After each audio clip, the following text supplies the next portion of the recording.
하나님의 말씀 요한 1서 5장 1절에서 5절까지 말씀입니다. 5장 1절에서 5절 한 목소리로 읽겠습니다. 1절 예수께서 그리스도이심을 믿는 자마다 하나님께로부터 난 자니 또한 낳으신 이를 사랑하는 자마다 그에게서 난 자를 사랑하느니라.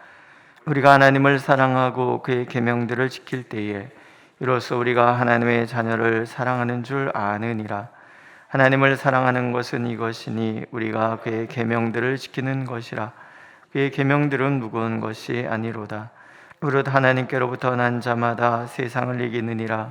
세상을 이기는 승리는 이것이니 우리의 믿음이니라. 예수께서 하나님의 아들이심을 믿는 자가 아니면 세상을 이기는 자가 누구냐? 아멘. 교회에 호의적이지 않은 그런 시대를 우리가 살아가고 있죠. 사실은 교회에 호의적이었던 시대는 없습니다. 모든 시대는 교회에 호의적이지 않았습니다. 세상은 너무나 강력하죠. 강력해서 교회를 핍박하기도 하죠. 세상의 법칙을 따라 살지 않으면 배척하고 비방하기도 합니다. 특별히 초대교회 같은 초대교회 시대는 세상의 법칙에 따르지 않는 대가로 거래조차 할 수 없었다. 그런 얘기가 이제 요한계시록에 나오잖아요. 요즘도 교회를 핍박하는 나라에서는 생존이 보장되지 않습니다. 예수를 믿는다는 것 때문에 끌려가고 또 모든 것을 박탈당하고 심지어 죽기까지 하죠. 멀리 볼 것도 없이 북한만 보더라도 예수를 믿는다는 것은 정말 목숨을 거는 그런 행위가 되는 거죠. 그럴 수밖에 없는 것을 예수님이 이렇게 얘기합니다. 너희가 세상에 속하였으면 세상이 자기의 것을 사랑할 것이나 너희는 세상에 속한 자가 아니요 도리어 내가 너희를 세상에서 택하였기 때문에 세상이 너희를 미워하느니라. 우리가 세상에 속해 있으면 세상 것이기 때문에 세상은 우리를 사랑한단 말이죠. 그러나 하나님께서 우리를 택하여서 세상에서 구분해야 되셨기 때문에 세상은 우리에게 적대적일 수밖에 없다라는 거예요. 그러니 세상에서 환난을 당하는 것은 너무나 당연한 거죠. 물론 이 세상이라는 것은 우리가 살아가고 있는 이 세상만을 얘기하는 건 아니죠. 어둠의 권세가 지배하고 악의 권세가 지배하는 그런 세상을 이야기를 합니다. 그래서 세상은 우리를 위협하고 그래서 우리는 두렵습니다. 세상과 적당히 타협하고 살아가는 것은 어쩌면 연약한 인간들의 당연한 모습인 줄도 모르겠어요. 초대교회 이 편지가 쓰여진 시대는 다 초대교회 상황이잖아요. 요한 1서가 쓰여지는 당시에도 수많은 사람들이 배교의 기로에 서 있는 그런 시대예요. 그런 시대에 오늘 요한 1서는 우리에게 분명히 얘기를 하고 있지요. 하나님께로부터 난 자마다 세상을 이기느니라. 누가 이긴다고요? 하나님께로부터 난 자. 그럼 하나님께로부터 난 자는 누군가? 1절에 보면 예수께서 그리스도이심을 믿는 자, 하나님께로부터 난 자다라고 이야기하고 있어요. 예수를 믿음으로 하나님의 자녀가 된 사람들, 하나님께서 친히 택하셨고 하나님께서 당신의 독생자를 내어주심으로 구원하여 자녀가 된 사람들, 우리죠. 그럼 이 하나님은 누구신가? 하나님은 창조주시잖아요. 모든 만물의 통치자이시지요. 이 세상이나 교회나 모두가 하나님의 통치 아래 있습니다. 하나님의 백성은 하나님이 다스리시고 세상은 악이 다스려서 하나님과 악이 자꾸 싸운다, 이거 아니에요. 모든 세상의 통치자는 하나님이시대요. 악이 하나님을 대항하여 설 수 없다라는 거예요. 시편 99편 1절 말씀하시죠. 여호와께서 다스리시니 만민이 떨 것이요 여호와께서 그룹 사이에 좌정하시니 땅이 흔들릴 것이로다. 여호와 앞에는 모든 것이 떠는 거예요. 하나님은 모든 이들의 통치자이시기 때문에 그렇습니다. 우리가 하나님께로부터 난 자다라는 것은 이 모든 만물의 통치자 되시 하나님의 자녀라는 거예요. 누구도 꿀릴 수 없는 거죠. 하나님께서 이기게 하시면 누구도 방해할 수 없어요. 하나님께서 구원하시면 누구도 그 구원을 취소할 수 없어요. 하나님께서 치료하시면 누구도 그 치료를 방해할 수 없어요. 하나님께서 일으키시는 자를 누구도 꿀릴 수가 없어요. 믿으십니까? 그럼 어떻게 이기는가? 세상을 이기는 승리는 이것이니 우리의 믿음입니다. 믿음이 하나님에 대한 믿음. 그럼 뭘 믿는가? 첫 번째, 하나님께서 우리를 사랑하신다는 것을 믿는 거예요. 온 우주의 통치자 되신 하나님, 온 우주의 창조자 되신 하나님이 나를 사랑하세요. 그 사랑은 나를 위하여 당신의 독생자까지 내어주시는 사랑이에요. 하나님이 세상을 이처럼 사랑하사 독생자를 주셨으니 이는 그를 믿는 자마다 멸망하지 않고 영생을 얻게 하려 하심이라. 이처럼 사랑하사. 하나님의 사랑에 대한 표현이죠. 이처럼 어떻게 독생자를 주시기까지. 사랑은 여기 있으니 우리가 하나님을 사랑한 것이 아니요 오직 하나님이 우리를 사랑하사 우리 죄를 위하여 화목제물로 그 아들을 보내셨음이니라. 우리가 하나님을 사랑한 것이 아니에요. 하나님이 우리를 사랑하시는 거예요.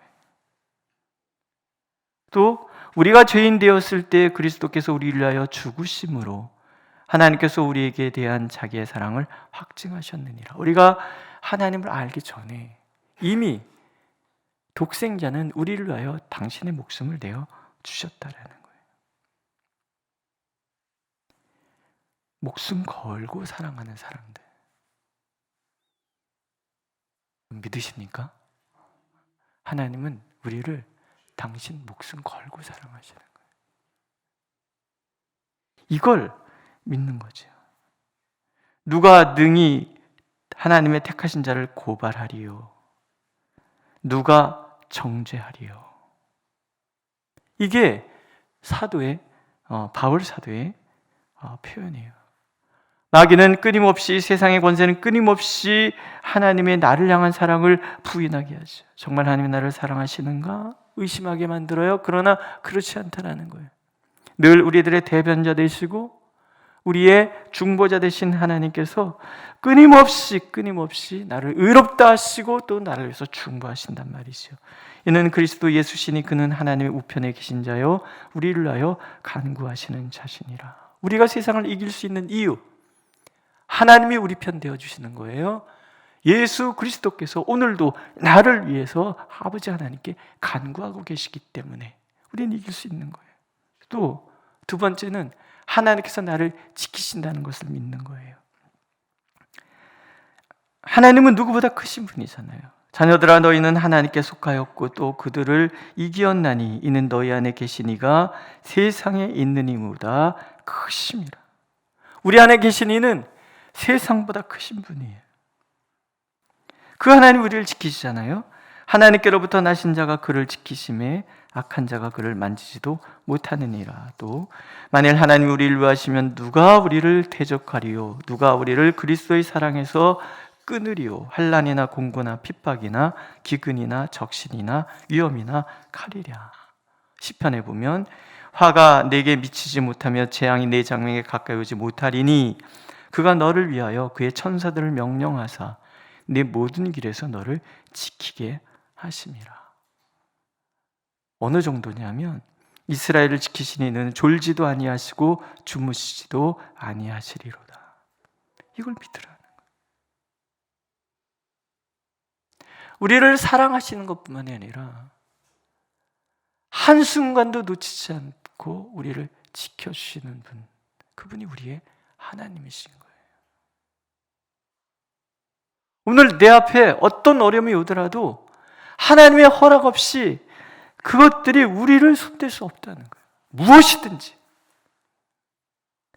이 믿음을 분명히 가질 때 우리는 어떤 시련 앞에서도 두려워하지 않는 사람이 되는 거예요. 오늘 답답한 일을 당하여도 답답하지 않는 거예요. 왜? 하나님이 오늘 나와 함께 하시잖아요. 그분이 나를 사랑하시고 그분이 나를 지키시잖아요. 세 번째는 우리에게 주신 강력한 무기가 있기 때문에 그래요. 기도지요. 그를 향하여 우리의 가진 바 담대한 것이 이것이니 그의 뜻대로 무엇을 구하면 들으심이라.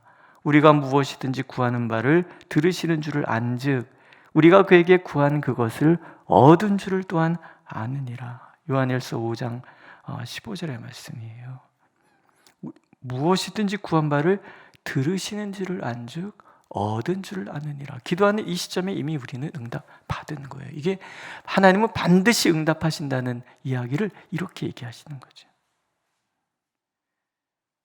자기 아들을 아끼지 아니하시고 우리 모든 사람을 위하여 내어주시니가 어찌 그 아들과 함께 모든 것을 우리에게 은사로 주시지 아니하겠느냐. 이게 이제 우리의 담대함이에요. 한 걸음 더 나가 하나님 이것까지 기도하라 그러시는 거죠. 누구든지 형제가 사망에 이르지 아니한 죄 범하는 것을 보거든 구하라. 그리하면 사망에 이르지 아니하는 범죄자들을 위하여 그에게 생명을 주시리라.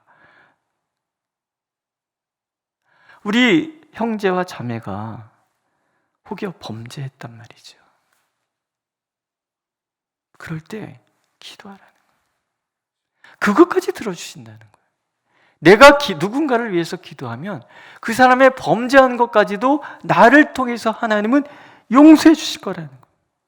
우리의 기도의 범위가 거기까지가 나가는 거예요. 나를 위한 것뿐만이 아니라 이웃을 위한 것까지.